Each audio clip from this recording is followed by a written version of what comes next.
Kung busy ka palagi sa pagtatrabaho mo, pero minsan kailangan mo rin mag-shopping at mag-mall at para makapagpalamig at magpahinga ka rin. Oo, kailangan mo yun kasi pagkatawan mo na ang bumigay ay hindi mo na yan mababawi pa. Dahil sa part pa lang na nagtatrabaho ka ay may napatunayan ka ng masipag ka, kaya magpahinga ka na lang muna. Oo, alam ko rin na marami din sa ating dito sa Maynila ngayon na taga Mindanao or taga Visayas, dumadayo lang dito sa Maynila para magtrabaho. Oo, halos di na nga sila makapag-shopping dahil busy sila sa kanilang trabaho.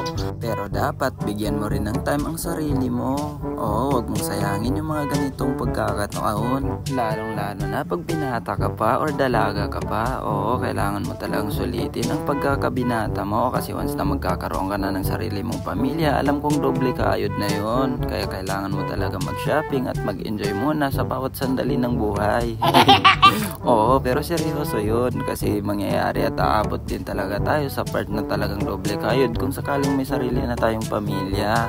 Pero wag ka masyadong magmadali sa pagkakaroon ng pamilya kasi baka magsisi ka. Oo, hindi ko rin minamadali yung pagkakaroon nun kasi marami din akong kaibigan na talagang nagsisi. Oo, sobrang bigat pala ng responsibilidad. Isipin mo pa lang na 57 isang kilo ngayon ng bigas ay sobrang bigat na. Paano pa kaya kung pampers na 100 araw-araw? Isipin mo naman kung magkano ang minimum mo isang araw. O alangan naman na di ka nakakain kasama yung asawa mo.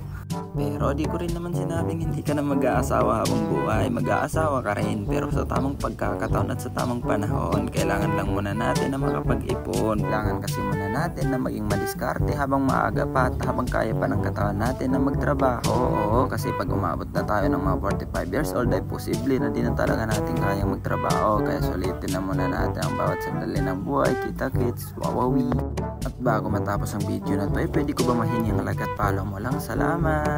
Thank you for watching.